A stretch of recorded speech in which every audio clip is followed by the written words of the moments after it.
지금 방송에서 제공하는 투자 정보는 투자 판단에 대한 조언입니다.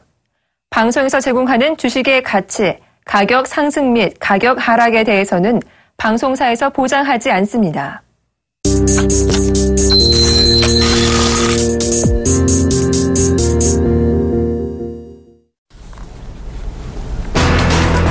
국민투표에서 채권단 측 협상안이 부결되면서 그리스가 재정과 세제개혁 내용을 담은 새로운 협상안을 채권단 측에 제출했습니다. 그리스 정부가 새롭게 마련한 협상안에는 앞으로 2년 동안 재정 수지를 120억 유로, 15조 원 정도 개선하고 외식업 등의 부가가치세를 크게 인상하는 조치가 담긴 것으로 전해지고 있습니다. 유럽연합, 즉 EU 채권단 측은 이번 주말까지 내용을 검토한 뒤 지원 여부를 결정하게 될 텐데 채무 경감 등을 둘러싸고 진통이 예상되고 있습니다. IMF는 세계 경제 전망 보고서 수정판을 통해 올해 글로벌 성장률 전망치를 3.3%로 제시했습니다. 이는 지난 4월 전망했던 3.5%에서 하향 조정된 결과였습니다. 하향 조정의 중요한 배경이 됐던 미국의 올해 성장률 전망치도 지난 4월 3.1%에서 2.5%로 낮춰 잡았습니다. IMF는 세계 경제에 미치는 하강 위험이 4월보다 커졌다면서도 그리스 사태가 전 세계에 광범위한 충격을 안길 가능성은 낮다고 분석했습니다. 찰스 에반스 시카고 연방준비은행 총재가 내년 중순까지 금리를 인상하지 말아야 한다고 언급했습니다. 에반스 총재는 유럽과 중국 신흥시장의 리스크를 고려해 볼 때 금리 인상을 늦출 가치가 충분히 있다며 이같이 말했습니다. 그는 또 미국의 경제에 대해서는 긍정적으로 평가했습니다. 경제의 기초 체력은 좋은 상태이며 내년 상황은 임금 상승을 아직 체감하지 못하는 소비자들에게 달려있다고 진단했습니다. 연일 추락하던 중국 증시가 급등세로 돌아섰습니다. 전일 상하이 종합지수는 5.8% 뛴 3,709.33으로 마감됐습니다. 앞서 3일간의 급락세를 떨치고 반등에 성공한 것인데요. 이날 상승폭은 2009년 이후 최대였습니다. 이 같은 반등세가 나타난 것은 국유기업의 자사주 매각이 금지되고 개인 투자자들에 대한 주식담보대출이 연장되는 등 정부의 대대적인 증시 부양책이 효과를 본 것으로 분석됩니다.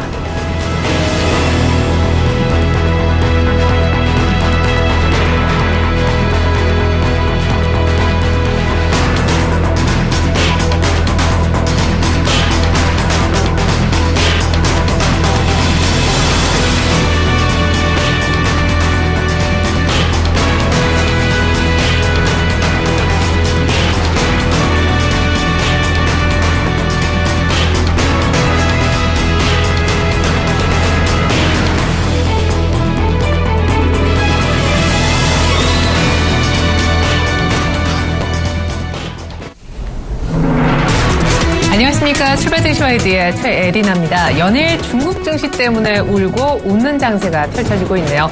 어제 조금 전에 보셨겠지만 중국 증시가 정부의 초유의 부양책에 힘입어 급반등하는 데 성공했습니다. 6% 가까운 반등을 이루어낸 결과 종가상 3,700선을 결국 지켜내는데요. 종가로만 본다면 장중 변동성이 요즘 중국 쪽에서 너무 크니까요. 3,500선을 지킨 뒤에 3,700까지 올라온 셈입니다. 많은 전문가들이 3,500과 4,000선을 박스권 전망을 했었었는데 일단 박스권을 벗어나지 않는 범위 내에서 하단에서 일단 위쪽으로 방향을 틀어준 것이죠. 이 같은 중국 증시 급반등 때문에 우리 코스피 코스닥에도 반전 드라마가 어제 한편 쓰여졌었습니다. 코스피는 1983포인트까지 밀려 내려와서 2000선 아주 손쉽게 붕괴했었다가 곧바로 중국 증시가 급반등하자 이 흐름을 같이 타면서 2020선대 후반, 2027선까지 올라와 플러스로 마감하는 그런 저력을 보여줬었는데요. 분위기 이제 거의 다 아시겠죠? 코스닥은 말할 것도 없습니다. 마이너스 4%까지 700선을 붕괴시키며 고꾸라지는 듯 했었던 코스닥이 제약바이오 그리고 장중에 출렁였었던 IT주까지 모두 끌어올리면서 어제 거의 플러스 마감할 뻔할 정도의 약보합세로 마감이 되었는데 어제 아마 종가 보신 분들은 장중과 종가 큰 차이를 느끼셨을 줄 압니다.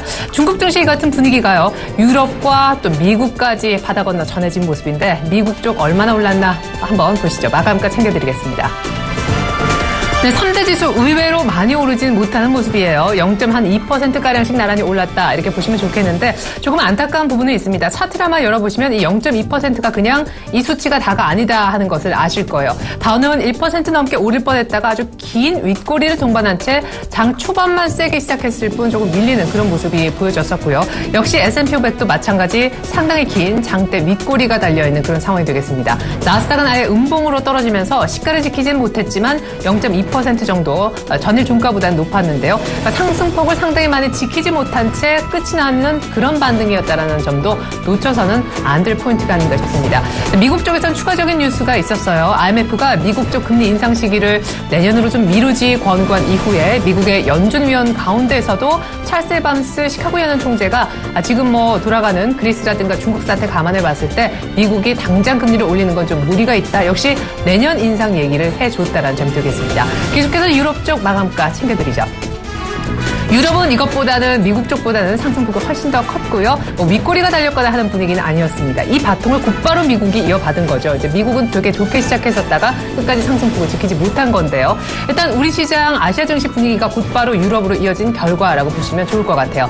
중국의 어떤 상승 영향으로 독일과 프랑스 증시가 2% 이상씩 급반등해서요. 일단은 전문가들 얘기로는 유럽 쪽도 저점이 일단 찍힌 것으로 보고 있습니다. 계속해서 유가 보실까요? WTI가 2% 넘게 올랐습니다만 아직 50불대 초반 52불 정도 배럴당 하고 있죠. 60불까지 가려면 시간이 조금 걸릴 것 같습니다. 워낙 가격이 50불대 초반이라 2% 정도 올라도 가격이 크게 못 뛰는 그런 분위기인데요. 기준가 자체가 낮으니까요. 이란의 핵 협상이 지금 쉽게 진전을 보지 못하고 있는 가운데 중국이 급반등하면서 중국산 원유 수요가 생각만큼 쉽게 줄진 않을 것이다. 또 긍정적인 분석이 유가를 끌어올렸습니다. 계속해서 환시장 보시죠. 그리스와 또 중국 증시 문제 때문에 사실 여러 가지 자산들이 모두 영향을 받았는데요. 엔화 가치에 대한 수요가 상당히 몰렸죠. 달러와 함께 엔화는 안전자산으로 수요가 몰리는 쪽이 되겠는데요. 엔 강세가 이루어지면서 하루 전에 엔 달러가 120엔대까지 쳐졌었는데 조금 엔화 강세가 누그러지면서 엔 달러가 121엔대까지는 올라와 줬습니다. 자, 계속해서 이번에는 전일 아시아 증시 모습 보시겠는데요. 볼 거는 사실 중국과 굳이 하나 더 따지자면 일본 정도가 되겠죠. 중국은 보시는 대로 지금 이렇게 6% 가까운 반등을 보여서 3,700선 지켜줬고요. 그다음에 일본 증시도 어제 한 1%가량씩 반등을 해줘서 1% 가깝고요. 2만 엔선까지 회복은 못했지만 일단 차트상으로는 121선에서 정확하게 지지를 받는 그런 모습도 보여줬습니다. 어제 우리 코스피는 정말로 대단했어요. 1983선까지 바닥이 어디냐 했었었는데 장대 양봉으로 끌어올리는 모습 2027선에서 끝났습니다. 전문가들은 옵션 만기 때문에 변동성이 있었다고 보고 있지 않고요. 중국 증시 급반등 때문에 하루에 44포인트나 움직이는 44개월 만에 최대 변동성이 나타났다고 분석하고 있습니다. 코스닥은 마이너스 4%에서 마이너스 거의 약보합에 끝나는 놀라운 모습. 자, 문제는 중국의 키가 될 것 같습니다. 그리스도 그리스인데 중국의 이 같은 급반등이 연속적으로 보여져야 우리 증시도 연속적인 급반등을 할 수 있을 것 같네요. 출발 증시 와이드 시작하겠습니다.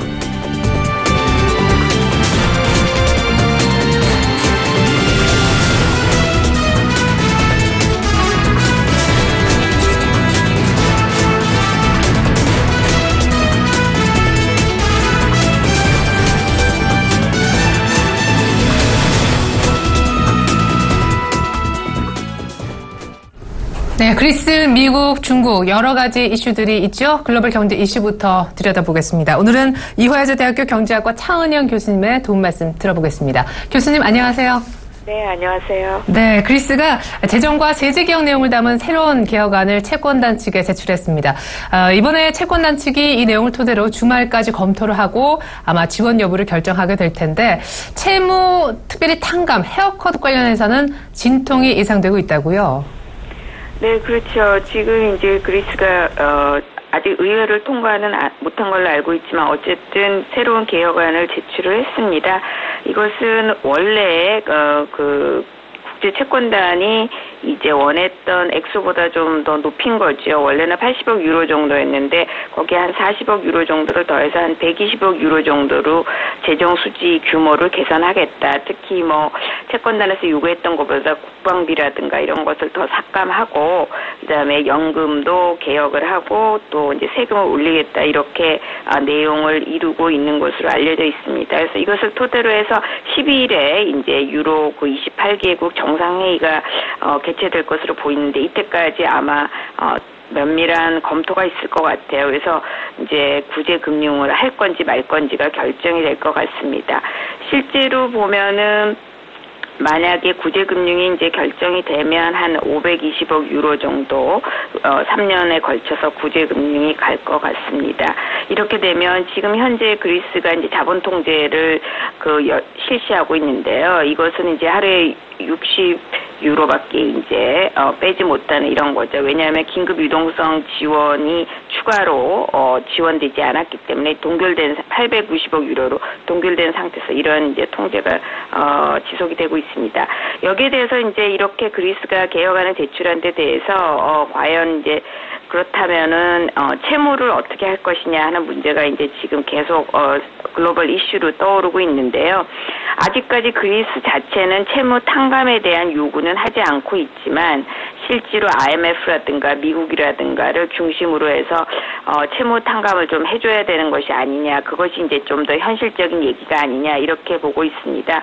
그런데 이제 거기에 대해서 이제 최대 채권국이죠. 독일은 여기에 대해서 아직까지는 조금 강경한 입장, 원칙 고수죠. 사실은 그렇게 해서 우기면 다 탕감해주고 이렇게 이제 앞으로 이끌어갈 수는 없다는 입장을 현재는 고수하고 있는 것으로 보입니다. 네. 말씀하신 대로 사실 이 모든 그리스의 새로운 개혁안이 통과되면 500억 유로가 조금 넘는 돈을 3차 구제금융이란 명목하에 받으면서 지원을 또 한 번 기대할 수 있는 그리스인데, 말씀하신 대로 이제 헤어컷, 기존의 부채를 어느 정도까지 깎아줄 거냐에 있어서는 독일의 강경한 이런 스탠스가 태클이 될 것 같습니다. 교수님 뷰는 어떠세요? 사실 지금 도널드 투스크 EU 정상회의 상임의장의 발언은 헤어컷을 해주지 않으면 사실상 이만큼의 부채를 그리스가 현재 이 떨어진 능력으로 상환할 수가 없기 때문에 상환할 수 있는 능력을 보강해줌과 동시에 지원을 해줌과 동시에 부채도 깎아줄 수밖에 없다라고 얘기를 하고 있잖아요.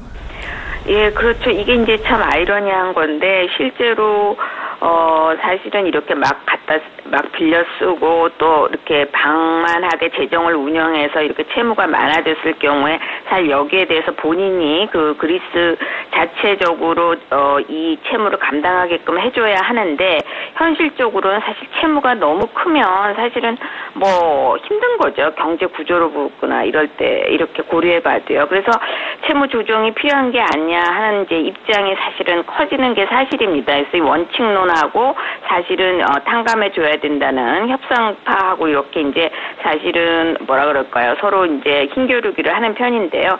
채무 조정에도 두 가지가 있죠. 사실은 원금부터 탕감하고 이자율도 조정해주고 또 만기도 연장해주는 이런 아주 포괄적인 채무 조정이 있는가 하면 사실 원금까지 깎아주는 것은 다른 모든 국가들에게도 이런 좋은 시그널링이 아니기 때문에 기본적으로 원칙에 어긋나가 해서 채무 프로파일링이라 그래서 원금은 그대로 두고 이자율을 조정해준다거나 만기를 연장해주는 이런 방법이 있는데 구체적으로 어떤 형태가 될지는 아마 협상을 하면서 모습을 좀 드러낼 것 같아요. 네.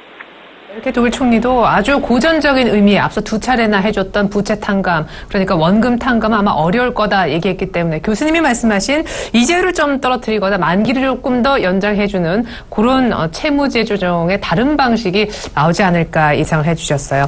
사실 이래저래 최근에 IMF가 헤드라인에 많이 올라오고 있는데 간밤에 헤드라인에 IMF가 올해 세계 경제 성장률을 또 낮춰잡았다 하는 뉴스가 있었습니다. 지금 석 달 만에 한 0.2%포인트 또 떨어뜨려 올해 3.3% 정도 세계 경제가 성장을 하겠다 이렇게 내다봤는데 이렇게 낮춰잡은 원인이 미국이라고 봤네요.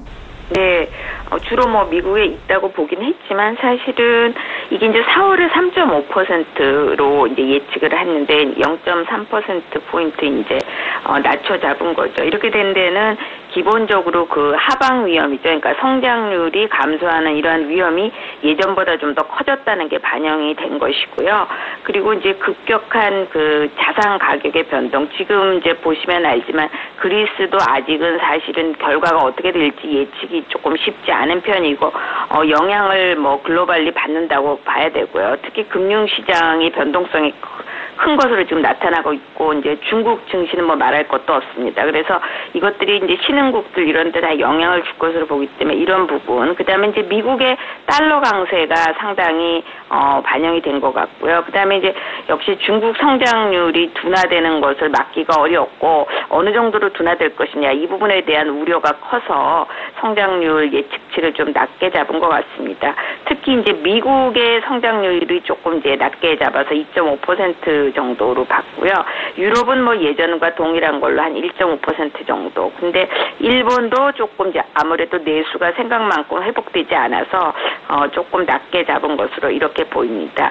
한국에 대한 뭐 특별한 그 얘기는 없었지만 예전에 그 3.3%로 그 성장률을 예측했었는데 이것은 메르스라든가 지금 우리가 겪고 있는 여러 가지 이런 문제가 나타나기 전이어서 아마 전망치가 수정된 것은 아직 나타나지 않았는데 조금 낮아지지 않을까 이렇게 예상이 됩니다. 네, 어제 한은은 일단 우리 성장률 2%대 낮췄던데 그 얘기도 이따가 해보겠습니다. 일단 그러면서도 IMF가 그리스의 유로존 탈퇴, 즉 그렉시트 가능성은 낮게 평가했더라고요. IMF가 최근에 계속 뉴스에 이름이 나는 이유 중에 하나가 바로 직전에 주목을 받았던 뉴스를 하나 터뜨렸었죠. 미 연준은 금리 인상을 내년 상반기로 올리는 시점을 미뤄야 된다 이렇게 얘기를 했었는데 아는 게 아니라 간밤에는 연준 위원 가운데 물론 비둘기파 인물이기도 하지만 시카고 연은 총재도 똑같은 얘기를 했더라고요. 네, 그렇습니다. 그 IMF가 이제 7일날 그 이제 발표한 연례 보고서에서 미국에 관련된 그 특히 금리 인상 뭐 세계적인 이슈고 관심사니까요. 여기에 대해서 이미 그 달러 가치가 사실은 뭐 한 20% 이상 다른 그 국가의 통화에 비해서 평가가 가치가 너무 오른 거죠. 평가 절상이 됐다고 보고요. 이렇게 됐을 때에 이제 신흥국 통화 가치하고의 그 문제 또 가는 신흥국 금융시장의 충격 이런 것들을 고려한다면 연내보다는 내년 6월까지는 좀 금리 인상에 대해서 유보적으로 가야 되지 않느냐. 뭐 IMF는 일관되게 이렇게 이제 사실은 계속해서 그 의견을 내고 있습니다. 실제로 지금 보면 지난달 그 연방공개시장위원회 의사록이 사실은 발표가 됐죠. 그래서 여기에서 봤을 때 그 당시로는 상당히 대부분의 그 위원들이 그 6월 인상은 물론 반대했었고요. 그 중에서 이제 2명이 사실은 올해 금리 인상은 상당히 유보적이다라고 했던 그 위원들 중에 한 명이 찰스 에반스 시카고 연방준비은행장이죠. 여기는 이제 내년 6월까지는 조금 두고 봐야 된다 이런 입장이고요. 왜냐하면 이제 미국에서 그 확실하게 소득이라든가 임금이라든가 이렇게 소비자가 체감할 수 있는 경기 그 향상, 경기 회복에 대한 그런 어떤 사실은 물증이 필요하다는 이런 입장이고요. 실제 유럽이라든가 중국 쇼크가 아직은 지금 어떻게 전개될지 상당 부분 아직은 불확실하기 때문에 이런 부분에 대해서 조금 금리 인상을 서두를 필요 없다. 특히 사실은 중앙은행의 가장 중요한 기능 중에 하나가 인플레이션 관련한 것인데 물가가 이제 그 미국의 연방준비제도 이사회에서 2%가 타겟팅이라고 하면 아직 2% 가려면 한 1, 2년 정도 최고 2017년까지 봐야 되기 때문에 그렇다고 한다면 미리 선제적으로 그렇게 지금 금리 인상을 할 필요는 없다. 이런 이제 의견을 강력하게 어필했습니다. 예, 그래요. 앞서서 IMF도 사실 중국 증시 급락으로 인해서 성장세 둔화를 우려했었는데 가뜩이나 중국 포함해서 뭐 일본도 성장률 깎이고 신흥국 전부 다 힘든데 미국까지 굳이 이 시기에 금리를 인상해서 계속 자본을 빨아들일 필요가 있겠느냐. 결국 그런 뷰인 것 같습니다. 앞서서 FOMC 바로 지난달에 있었던 회의 내용 의사록이 공개가 됐는데 대부분의 연준 위원들도 약간 마음이 누그러지면서 뒤로 금리 인상 관련해 후퇴한 의견을 보였다고 하더라고요. 여기에서 금리를 올리려면 보다 미국 경기가 확실히 좋아진다는 어떤 시그널이 나와야 된다라고 했는데 간밤에 실업자 수는 주간 단위로 집계하는 거지만 2월 달 이후로 최대 실업자 수를 증가하는 것을 보게 됐어요. 네, 그렇습니다. 지금 8만이 넘었죠. 사실은 상당히 높은 상태로 갔고요. 이건 전달보다 12,000건 정도가 지금 증가한 것으로 보여서 고용시장에 좀 우려를 나타내기는 했는데요. 그렇긴 하지만 29만 7천 건수네요. 예, 그래서 그렇긴 하지만 이것은 어쨌든 그 기준으로 보는 30만 건을 넘지는 않았다고 보여지고요. 다만 또 부분적인 조금 이슈가 있었던 걸로 보입니다. 전반적으로 고용시장이 뭐 우려할 만한 그런 어떤 부정적인 효과라기보다는 기본적으로 이제 자동차 산업에 있어서 새로운 그런 생산 라인, 조립 라인을 새롭게 설치하느라고 좀 쉬는 과정에서 아마 이 실업수당 청구 건수가 특히 자동차 산업이 많이 있는 미시간주를 중심으로 해서 상당히 증가했던 걸로 보여서 이 부분에 대해서는 조금 일시적인 현상이다 이렇게 보여지기는 합니다. 네, 그래요. 자, 이번에는 중국 증시 얘기를 해보죠. 최근에 이 중국의 입김이 상당히 센데 어제 이것 때문에 우리 증시가 급반등할 수 있었고 간만에 미국과 유럽도 모두 힘을 좀 차릴 수가 있었습니다. 끝없는 중시 부양책에도 불구하고 끝없이 그야말로 폭락을 거듭했던 중국 증시가 어제 드디어 6% 가까운 급등 마감을 했는데 일일 상승폭으로는 일단 2009년 이후 최대라고 합니다. 지금 하루 만에 거의 6% 가까이 올랐는데 어떻게 보셨어요? 이 정도의 부양책이 1년에 나왔을 때도 반응을 하지 않다가 어제 반응한 이유는 무엇이며 앞으로 그럼 여기에서 계속해서 반등을 이어갈 수 있을지 전망까지 들어보겠습니다. 네, 사실 지난달에 중국 증시가 거의 시가총액의 30%가 빠졌죠. 이거는 3조 달러가 이제 증발했다고 보여지는데요. 아마 여러 가지 이유가 있지만 그동안 너무 거품성으로 많이 이제 올랐었기 때문에 폭등했었기 때문에 이 부분이 이제 지금 계속 조정을 받는 것으로 보이긴 합니다. 중국 정부는 이제 너무 이제 폭락하는 이 부분에 대한 우려 때문에 급기야 이제 부양책을 쓰게 됐죠. 그래서 이제 5대 은행이라든가 국유 기업들의 보유 주식을 이제 높이도록 하는 아주 특단의 조치, 그리고 이제 상장 기업의 주식을 5% 이상 가지고 있는 대주주나 아니면은 기업 임원들 이런 사람들을 사실은 강제로 6개월간 주식을 이제 팔지 못하게 하는, 그리고 이제 500억 위안 또 추가적으로 350억 위안 이런 증시 자금을 이제 증시에 푸는 것으로 이런 아주 특단의 조치를 통해서 어쨌든 반등에는 성공했다고 보여집니다. 그런데 이것이 이제 중국 증시가 폭등한 이유가 사실은 주가라는 것은 기업의 실적, 펀더멘털에 의존해서 기업이 잘 되고 있을 때 그것이 반영되는 게 주가인데 사실 중국 증시는 기업들의 실적과는 무관하게 사실은 폭등을 했었기 때문에 아마 급락도 이런 부분이 상당히 진정될 때까지 또 이런 투자 심리 위축이 조금 계속될 것으로 이렇게 보입니다. 그래서 지금 현재 보면 중국 증시에 상장된 기업의 반이 넘는 기업들이 사실은 지금 거래 정지를 신청한 상태인데 이것은 일종의 너무나 급락하기 때문에 도피 수단으로 이렇게 했거든요. 그래서 이 부분을 생각해 본다면 이렇게 계속해서 반등을 이어가기는 어려울 것으로 보이고요. 실제로 그동안 끼었던 거품이 상당 부분 어떤 금융시장의 문제점, 핀테크를 통해서 사채업자들이 들어가면서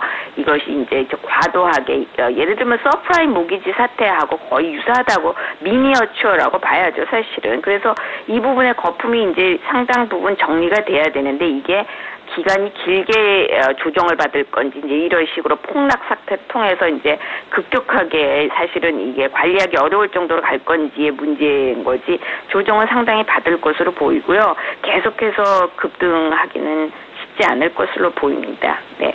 실체 없이 올라왔었던 거품이 꺼지고 있어서 아무리 부양책을 밑에서 쏟아부은들 아마 반등시키는데도 한계가 있을 것으로 보여지네요.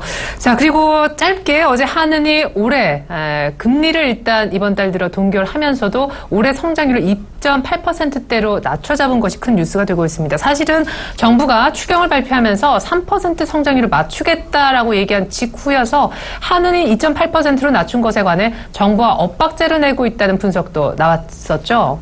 네, 그렇습니다. 이것은 이제 2분기 성장률이 사실은 한 1% 가까이 나와야 이제 3%가 가능할 가능성이 있는데 지금 0.4% 정도 상당히 낮게 나왔죠. 그리고 이제 메르스라든가 이제 지금 사실 가뭄에 시달리고 있고 중국 경기가 또 생각보다 많이 이렇게 좋아지지 않고 있어서 이런 것들을 반영해서 2.2%대 성장으로 잡은 것 같습니다.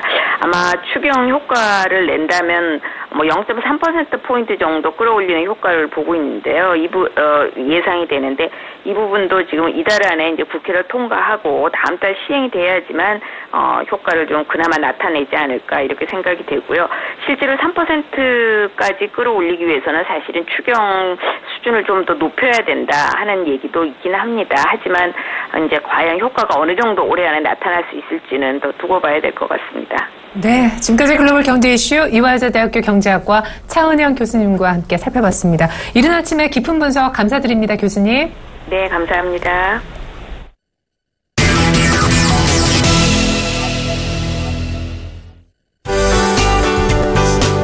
시청자 여러분 안녕하십니까. 신문 읽어주는 남자 예병군 멘토입니다. 시장이요, 전일 제가 아마 옵션 만기 영향이 좀 미미할 것이다 이런 얘기 좀 들었었고요.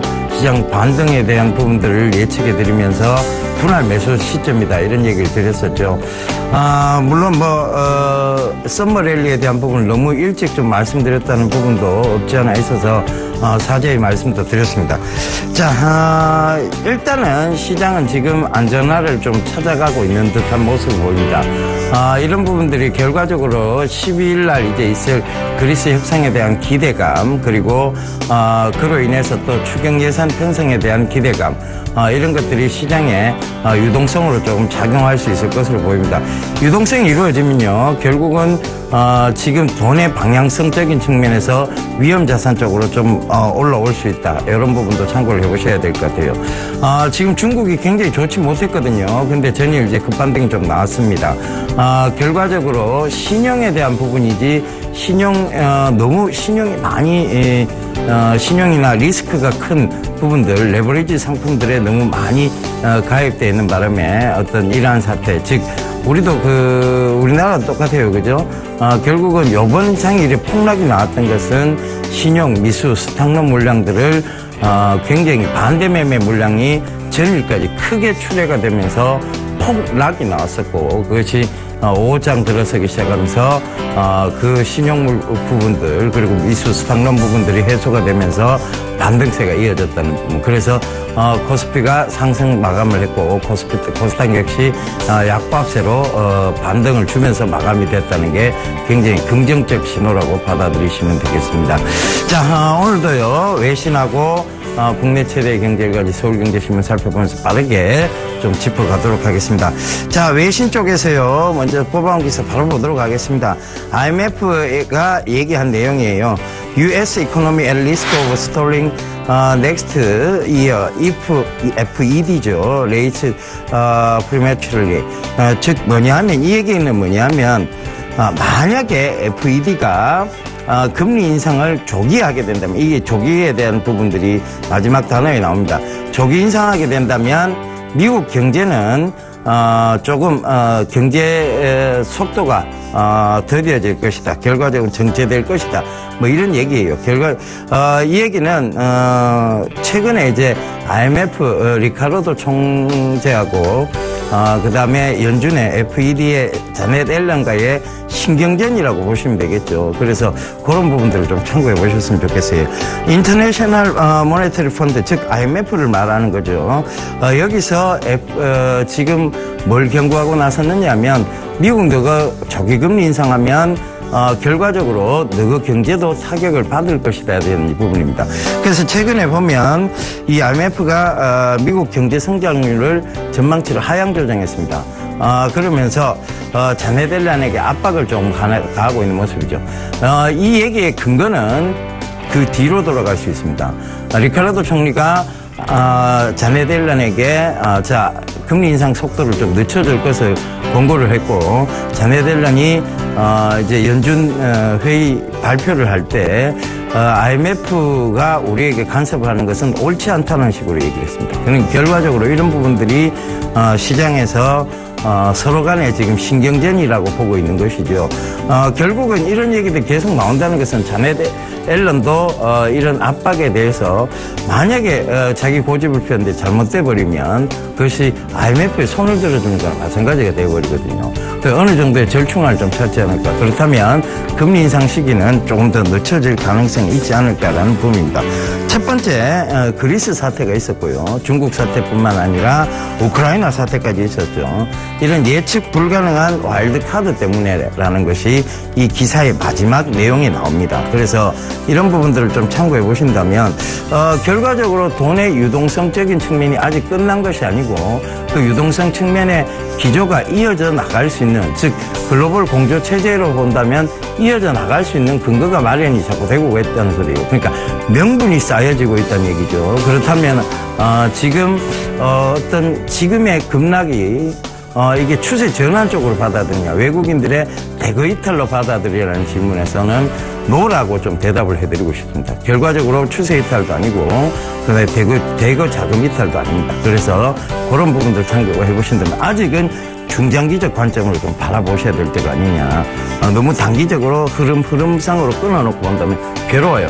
그런데 그 괴로움을 떨쳐버리면 중장기적으로 보시는 게 가장 현명한 점입니다. 그 점 꼭 좀 참고해 보셨으면 좋겠습니다. 자, 국내 최대 경제일간지 서울경제신문 발차형 기사 바로 좀 살펴보도록 하겠습니다. 자, 질의응답 운명의 25분 최선 다했다. 진인사 대천명 얘기 나옵니다. 이게 뭐냐면 서울시내 면세점 선정 PT죠. 그 PT가 전일 이루어졌습니다. 오늘 이제 결과가 발표가 나는 것이죠.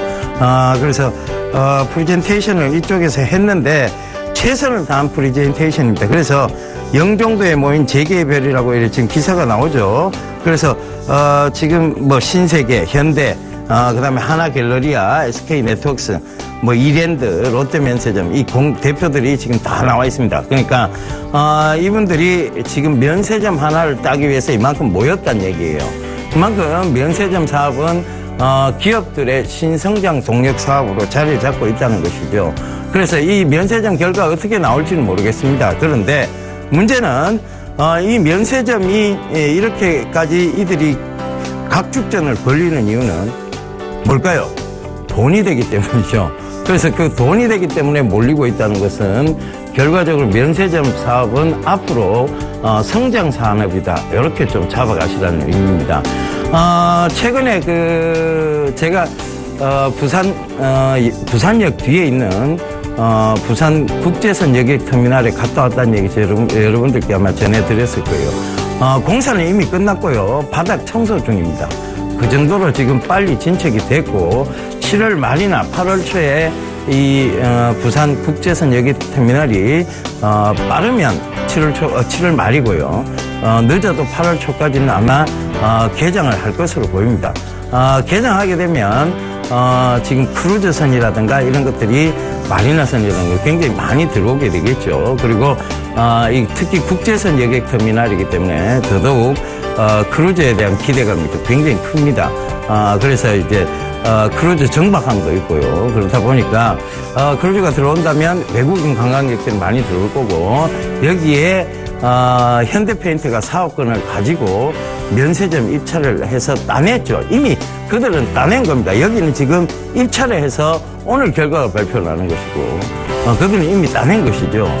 부산이 이제 제2의 도시, 우리나라 제2의 도시인데다가 지금 면세점 거의 입점이 확정이 끝났다고 합니다. 그 정도로 지금 빠르게 진행되고 있으니까요. 기대해 보셔도 좋고 여러분들께서 또 현대페인트를 보유하고 계신 분들은 여전히 지속 보유 관점으로 좀 생각해 보셨으면 좋겠습니다. 자, 다음 기사 바로 이렇게 또 넘어가도록 할게요.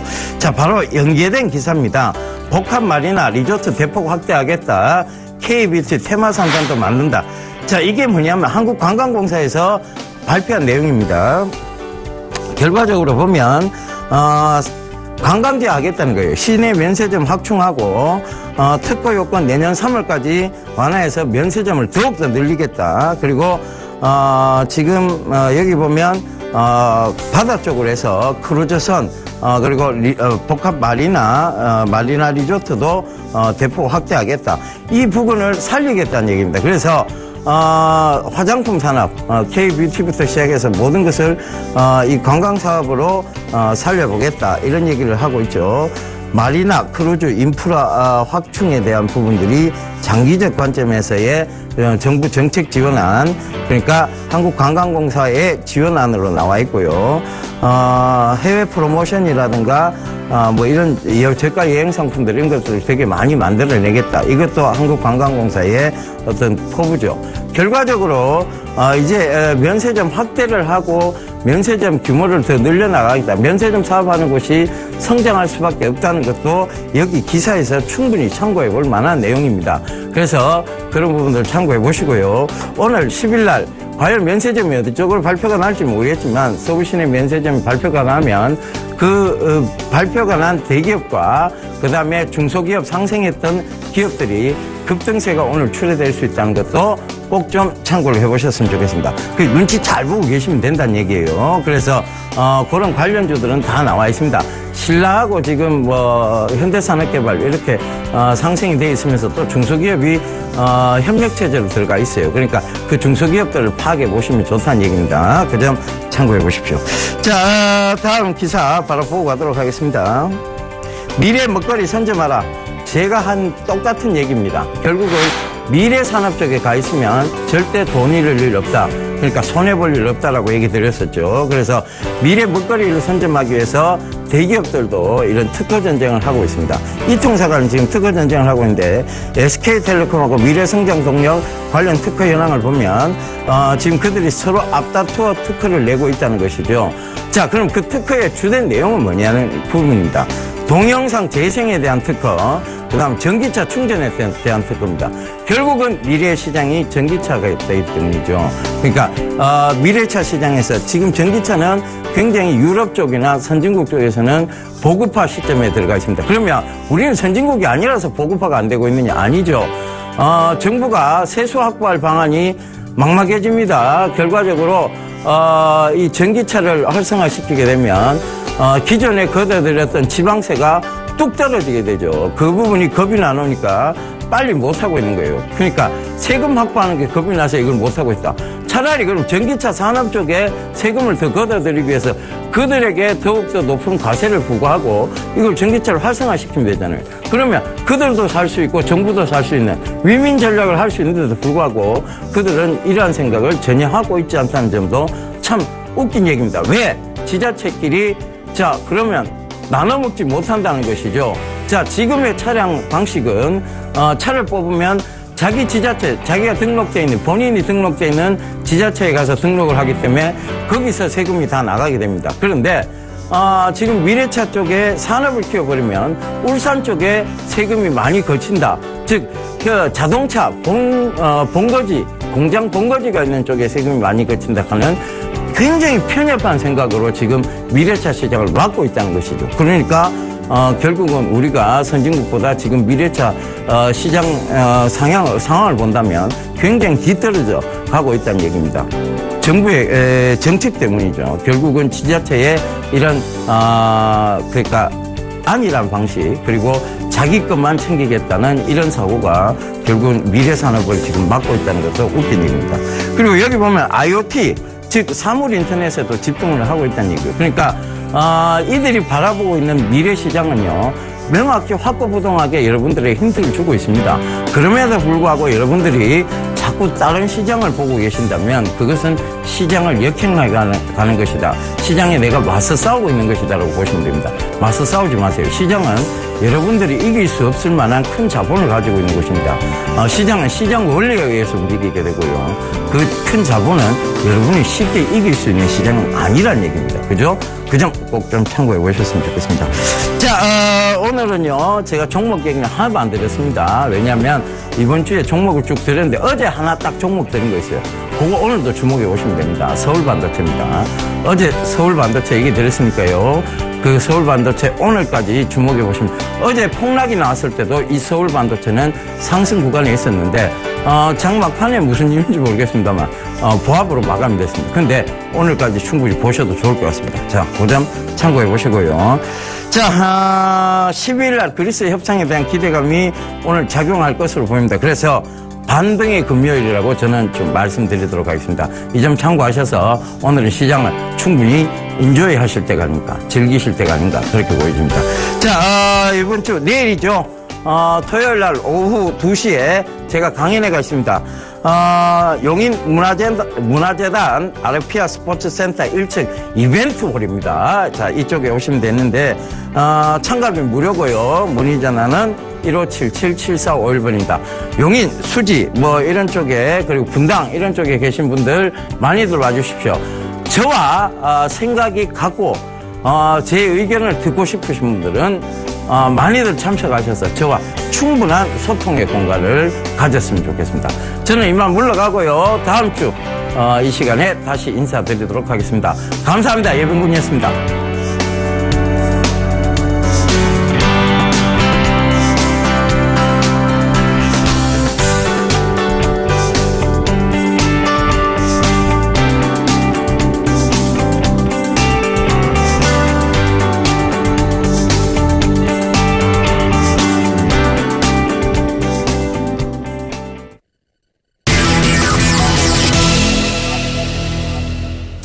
어제 우리 시장은 천당과 지옥을 넘나드는 극심한 변동성 장세를 보였습니다. 오늘 시장 어떻게 대응하면 좋을까요? 관련된 전략은 시황의 신, 시황의 대가, 오늘 아데나 투자자문 신승현 대표에게 들어보겠습니다. 대표님 안녕하세요. 네, 안녕하십니까. 어제 1980선대 초반까지 내려갔을 때 와, 이 장 진짜 어디까지 빠지려나 했었는데 급반등하면서 2027에서 끝이 났어요. 그야말로 널뛰기 장세였는데 옵션 만기 변수라기보다는 중국 증시 급등 때문에 이렇게 됐다고 합니다. 코스닥은 아예 마이너스 4%에서 거의 약보합까지 끌어올렸는데 중국 증시 변동성이 가장 중요한 변수다 하셨는데 정말 중국의 어떤 영향력이 대단하네요. 지금 이제 투자 심리의 중심점 이동에 대해서 계속 말씀을 드려왔었습니다.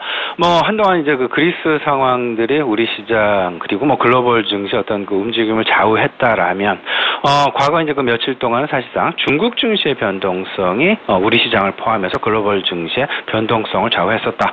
이렇게 좀 정리를 할 수 있을 것 같습니다. 일단 말씀하셨던 대로 코스닥, 코스피, 특히나 코스닥 시장에서의 변동성, 말 그대로 롤러코스터를 가늠하게 하는 그런 변동성 연출을 했었고요. 이런 부분들 그나마 다행스럽게도 중국 증시가 다시금 좀 반등하는 모습을 보여주면서 우리 시장, 거래소 시장 같은 경우는 0.6%에 가까운 2000선을 이제 지켰다. 2027포인트의 마감을 보였었고요. 코스닥 조금은 좀 나쁜 쪽에서 벗어나는 모형은 보였습니다만은 그래도 여전히 726포인트 약보합선에서 마무리를 했다라고 정리가 될 수 있을 것 같습니다. 문제는 이제 이런 것 같겠죠. 과연 이제 그 오늘 시장 그리고 앞으로의 시장 중국 상해 증시 그리고 선전 증시가 어떻게 될 것이냐라는 부분, 그리고 외국인들을 비롯한 우리나라 기관 투자자들이 중국 시장에 대해서 어떻게 바라보고 그에 맞춰서 우리 시장의 변동성 부분을 어떻게 이제 잘 조절해 나가고 어떻게 대응을 할 것이냐, 이 부분에 우리 개인 투자자들은 편성하는 방법밖에 없다라는 그런 말씀 한번 드려보겠습니다.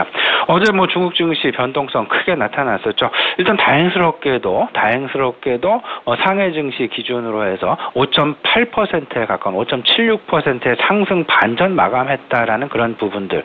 이로 인해서 이제 그 전체적인 급락세를 연출했었던 제약 바이오가 가장 크게 변동성을 컸었는데, 제약 바이오 다행스럽게도 이제 그 상승 반전하는 그런 모습 보여줬다라는 것. 일단 조금은 좀 안정화를 찾아간다라고 얘기를 해도 그렇게 큰 무리는 없어 보이지 않나라는 말씀 드려봅니다. 가장 중요한 것, 특히나 이제 제약바이오에서 가장 중요한 것은 수급이다라는 그런 말씀을 드렸습니다. 물론 이제 그 위험 요소 부분도 PER을 가지고 그리고 밸류에이션이 안 된다라는 그런 관점 속에서 성장 스토리만을 가지고 가는 그런 업종군, 그런 종목군에 대해서는 항상 경고의 목소리 그리고 경고의 메시지가 나올 수밖에 없겠지만, 수급의 주요 주체라고 하는 기관들 그리고 이때까지 제약과 바이오를 상당 부분 매수를 해오면서 지금 현재 주가 수준을 형성하게 했었던 주요 수급 주체 기관들의 어떤 그 움직임을 본다라면 제약바이오에 대한 상당 부분 고민을 하고 있겠지만은 그 고민 어쩔 수 없이 들고 갈 수밖에 없는 그런 상황이 진행되고 있다라는 부분들, 빠른 제약바이오의 안정세가 가능할 그런 여지도 충분히 있다라는 부분들 긍정적인 차원에서 한번 생각을 해봐 주셨으면 좋겠고요. 과연 이런 부분들이 이제 그 제약바이오는 끝이 나고 오히려 다른 업종군, 다른 성장군 업종 쪽으로 아예 그 매기의 쏠림이 일어나는 것은 아닐까라는 그런 기대감 역시 지워버릴 수 없는 그런 아주 좀 혼조스러운 그런 양상이다라고 말씀을 좀 드려보겠습니다. 상해 증시에 대해서 우리가 얘기를 안 하고 넘어갈 수 없을 것 같은데요. 어제 같은 경우 상해 증시 일단 뭐 긍정적인 모습을 보여줬습니다. 뭐 여기에 힘은, 여기에 버팀목은 물론 이제 중국 정부의 의지였다라고 보여지고요. 중국 정부가 계속해서 얘기하고 있는 부분들 4,500포인트 이하에서는 절대 뭐 매도하지 말라라는 그런 어떤 그 경고성 메시지도 나오고 있고, 이런 부분들로 봐서는, 이런 부분들을 근거해 본다라면 중국 정부에서 생각하고 있는 상해 증시의 어떤 그 적정한 그 지금 현재 주가 수준은 4,500포인트 정도가 되지 않을까라는 부분도 조심스럽게 말씀드려보고요. 그래서 저 개인적으로는 사실상 3,500포인트에서 4,000포인트 일정 기간, 오히려 이 부분이 좀 상당 기간 늘어질 수도 있겠지만요. 최소한 한두 달 이상은 3,500에서 4,000을 왔다 갔다 하는 박스권 장세가 진행될 것으로 저 개인적으로는 그렇게 생각을 하고 있습니다. 지금 현재의 상황, 평가 그리고 전망들이 여러 가지 엇갈리고 있죠.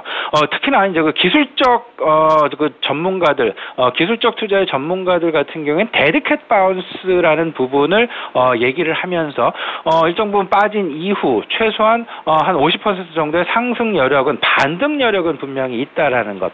5,200포인트에서 3,500포인트까지, 3,300포인트까지 빠졌다가 이 부분 이제 뭐 한 35% 정도 되죠. 여기서 이제 최소한 이제 그 절반 가량 다시 되돌림이 나타날 가능성이 있다. 이런 부분들을 봤을 때 뭐 한 4,000을 넘어서는 것이 아니겠느냐라는 그런 데드캣 바운스에 대한 어떤 그 기대감도 분명히 있다라는 것. 하지만 분명한 것, 계속 말씀드리고 있지만요. 트레이딩 영역에 있는 것이지 절대 어떤 그 추종적인 뭐 그 트렌드 전략의 매매는 지금 현재 상황은 절대 아니다라는 것 다시 한번 좀 말씀을 좀 드려보겠습니다.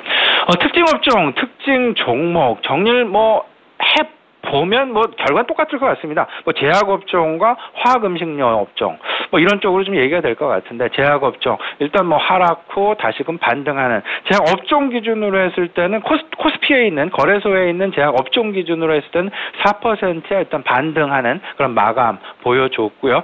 다만 이제 그 제약업종 같은 경우 이런 부분이 있습니다. 성장 스토리는 플러스적인 요소로 가미가 됐지만 과연 그들의 버팀목 어느 것인가? 약만 팔아도 그들의 버팀목은 충분히 된다. 상승 부분을 일정 부분 반납을 해도 기본적인 영업 부분이 있기 때문에 어느 정도 유지는 해 나갈 수 있다라는 그런 차원. 하지만 바이오 업종은 좀 다르다라는 부분들 좀 차별화시켜서 생각해 볼 필요가 있어 보입니다. 바이오 업종은 지금 현재 성장 스토리가 끝이 나거나 성장 스토리에 대해서 시장의 신뢰를 얻지 못하면 상승폭의 반납뿐만 아니라 상승폭의 반납을 지나서 오히려 거의 뭐 나락으로 빠져들 가능성도 분명히 있다라는 것 염두에 두시면 좋지 않을까, 이렇게 좀 말씀드려보겠습니다. 네, 말씀하신 대로 중국 증시 일단 패닉은 끝난 것 같은데 상당히 긴 기간 동안 위에서 폭락했던 폭이 있기 때문에 변동성이 앞으로도 조금은 수반되면서 어느 정도 박스권 그리지 않겠느냐라고 얘기를 하셨습니다. 사실 우리 증시에서 가장 부담스러운 부분은, 또 매매하기 힘든 부분이 바로 이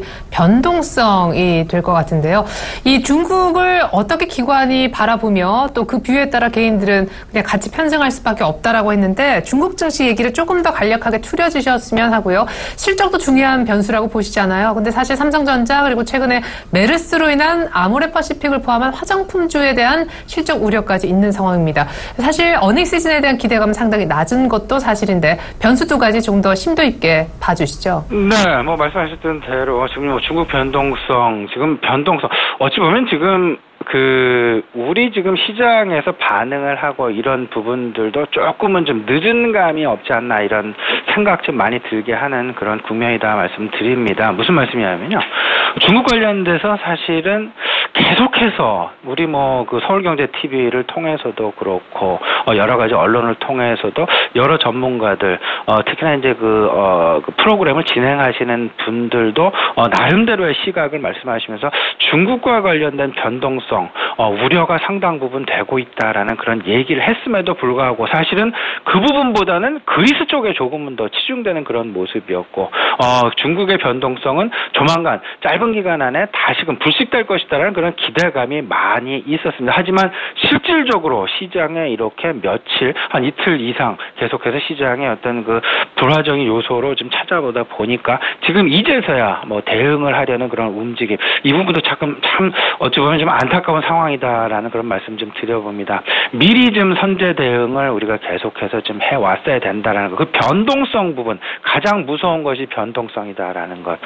이 변동성이라는 부분은요 통상적으로 주식을 함에 있어서 특히나 기관 투자자들도 그렇고요 외국인 투자자들도 그렇고 대부분 주요 수급 주체들은 변동성에 대한 투자라기보다는 어떤 그 트렌드에 대한 투자, 추세 추종에 대한 투자를 많이 한다라는 것. 유일하게 그들이 생각하는 모멘텀 관련 투자는 실적밖에 없다라는 것. 실적 서프라이즈를 기대하는 부분밖에 없다라는 것. 그렇다라면 이 변동성은 말 그대로 시장의 대부분을 차지하고 있는 투자자들을 가장 위협하는 요소일 수밖에 없는데요. 이 부분에 대해서 지금 중국 관련된 그 변동성이 가장 크다라는 것, 우리가 피해갈 수 없는 현실이다 이렇게 좀 말씀드립니다. 중국 관련돼서 기관 투자자들 대부분 이렇게 좀 생각을 하고 있습니다. 반반 입장에서 생각을 하고 있다. 반은 계속되는 어떤 그 중국 정부의 증시 부양 기대감이 있다라는 것, 증시 부양책은 계속될 것이다라는 것. 그로 인해서 저도 지금 말씀을 드리고 있지만 박스권에 대해서 빠른 시간 안에 그렇게 크게 벗어날 가능성은 없다라는 쪽에 무게가 많이 실리고 있고요. 중국 시장에서 급작스러운 모멘텀은 찾아보기가 상당 부분 어렵다라는 것. 왜냐하면 펀더멘탈적으로 이렇습니다. 지금 현재 규제를 완화하다 보니까 중국 증시의 성장 속도가 상승 속도가 전 세계 증시에서 가장 높았고요. 이 부분을 조금씩 좁혀가다 보니까 규제를 강화하다 보니까 바로 급락으로 이어졌고 그를 방어하기 위해서 지금 규제를 다시 완화하고 있는 그런 모습. 중국 정부의 의지에 따라서 지금 현재 왔다 갔다 하고 있는데요. 중국 증시가 지금 생각하고 있는 그들의 하한선은 3,500포인트일 가능성이 매우 높다라는 것 한번 생각을 해보시고 중국 증시 변동성 이제 상당 부분 우리 여의도에 있는 대부분의 이제 그 기관 투자자들은 변동성 축소 쪽에 조금은 더 무게가 많이 실리고 있다. 오히려 시장의 투자 심리의 중심점은 이젠 2분기 실적으로 가고 있다라는 걸 명확하게 하셔야 될 것 같습니다. 그리고 지난 변동 기간 중에 그리스 변동뿐만 아니라 중국 증시 변동성이 사실 더 컸었죠. 이 기간 동안에 우리 시장 내에서 상대적으로 꿋꿋했었던 그런 업종군, 그런 종목군이 무엇인가? 이 부분이 앞으로 중국 증시가 안정이 된 이후에 어떤 그 시장의 그 시장을 이끌어갈 만한 시장의 새로운 그 연료가 될 가능성이 높다라는 부분도 한번 생각을 해 보셨으면 좋겠다라는 말씀 드려봅니다. 세 가지 관점입니다. 저 PBR 중심의 주식 상대적으로 매우 꿋꿋했었다라는 것, 시장 산등적인 변동성이 나타나지 않았었다라는 부분들 생각을 해보시고요. 그다음에 2분기 실적 모멘텀이 있는 종목군은 오히려 이 변동성 기간에 상승을 보여줬다는 많은 큰 폭의 상승은 아니었지만 소폭이나마 상승의 어떤 그 추세를 계속 이어가 줬다라는 부분들 생각을 해보셔야 될 것 같고요. 그리고 아울러서 수급 관점에서 지금 중소형주 관련된 그리고 제약바이오도 마찬가지가 되겠습니다. 중소형 아직 로스커타 과정에 들어간 부분은 분명히 아니기 때문에 이 종목 그리고 이 종목군을 많이 담고 있는 펀드 입장에서는 그 종목군을 계속해서 유지해 나갈 수밖에 없다라는 부분들 이 전체적인 이 세 가지 차원에서 생각을 해 보시면 지금 현재 오늘부터 오늘 물론 금요일입니다만은 다음 주부터 그 벌어지게 될 시장의 어떤 변동성에도 분명히 대응을 할 수 있고 그리고 추가적인 상승에도 적절한 어떤 그 대응 전략이 아닐까 이렇게 말씀드려 보겠습니다. 네, 무엇보다 오늘 중국 얘기 깊이 있게 다뤄주셔서 아주 잘 들었고요. 앞서서 짧게 얘기하셨지만 제약과 바이오주가 안정화를 찾을 가능성이 큰데 바이오주보다는 제약주에 훨씬 더 긍정적인 점수를 높게 주셨습니다. 그리고 수급적으로도 메이저들이 제약주를 담지 않고는 갈 수 없는 상황이라는 거 감안해서 투자하면 좋겠다라고 언급해 주셨죠. 오늘 아데나 투자자문 신승현 대표와 함께 전략 세워봤습니다. 감사합니다, 대표님. 네, 감사합니다.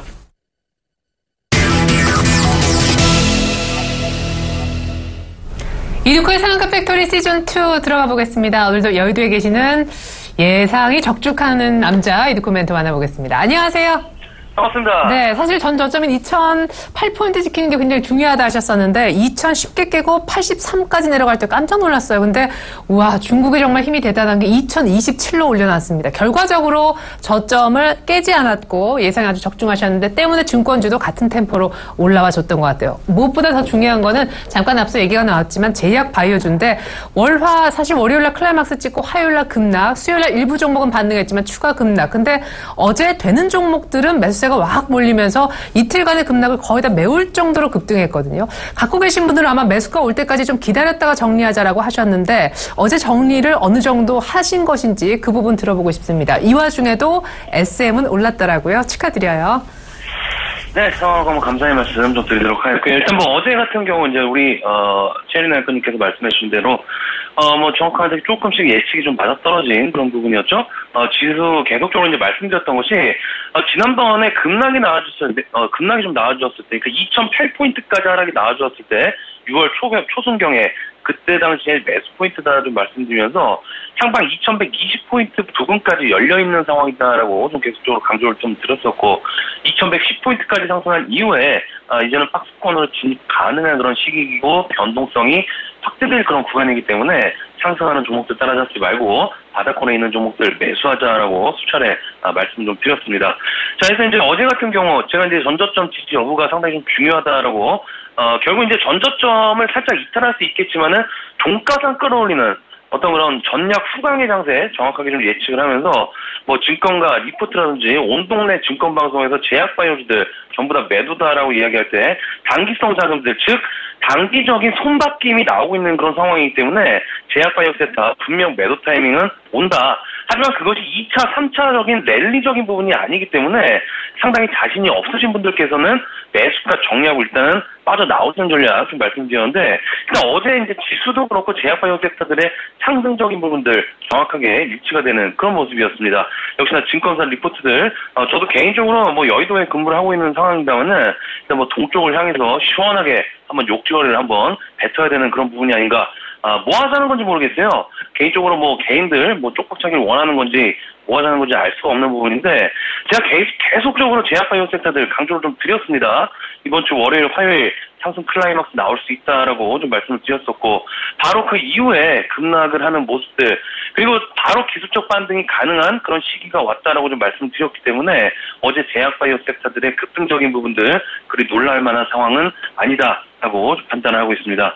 자, 해서 제약바이오 섹터들 지금 기술적으로는 고수들의 영역입니다. 초보들이 무턱대고 끼어들었다가는 상당히 좀 휘말릴 수가 있고 심리적으로 좀 멘붕이 올 수가 있는 그런 시기임에는 분명한 그런 사실이기 때문에 이번 판 쉽게 너도 나도 끼어들 판은 아니다. 라고 다시 한번 강조를 좀 드리도록 하겠습니다.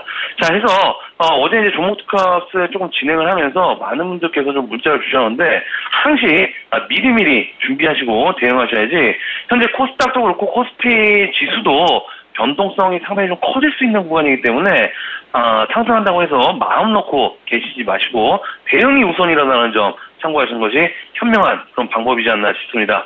자, 지수와 섹터 정확하게 좀 맞아떨어진 상황에서 유럽 증시 다우지수 어느 정도 상승하는 그런 모습들이 좀 나와주었죠. 자, 오늘 우리 지수는 보합권에서 일단 출발할 것으로 좀 예상이 되는데 자, 일단 당분간 현재 구간부터는 박스권의 기본이라고 할 수 있는 상승과 하락 지속적으로 좀 나올 것으로 좀 예상이 되는 그런 상황이 되겠습니다. 자, 그만큼 변동성이 커질 그런 확률이 좀 높은 그런 상황이기 때문에 그 점 유의하시면서 자, 이번에 지수는 2050포인트 부근까지 1차적인 반등세는 나올 수 있다는 점.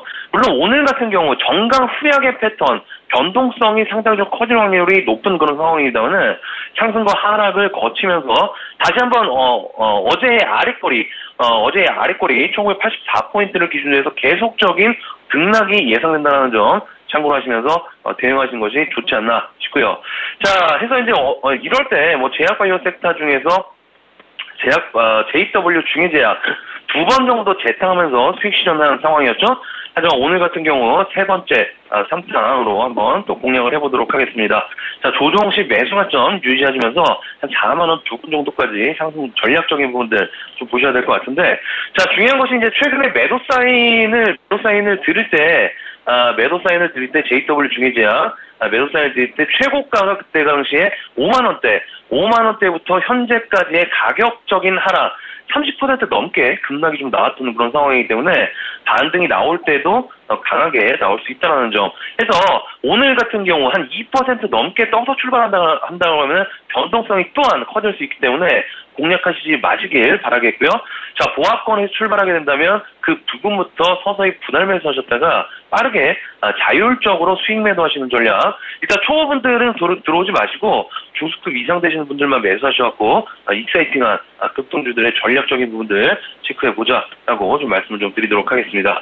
자, 어제 이제 XM이 양봉 마감이 좀 나아졌습니다. XM 양봉 마감 나아졌는데 전저점을 유지하게 되면서 상승 마감한 모습들, 역시나 아랫꼬리가 길게 좀 나온 그런 상황인데 끌어올린 주체가 기관들이었습니다. 어제 투신권 기관들에서 매수가 들어오는 모습들.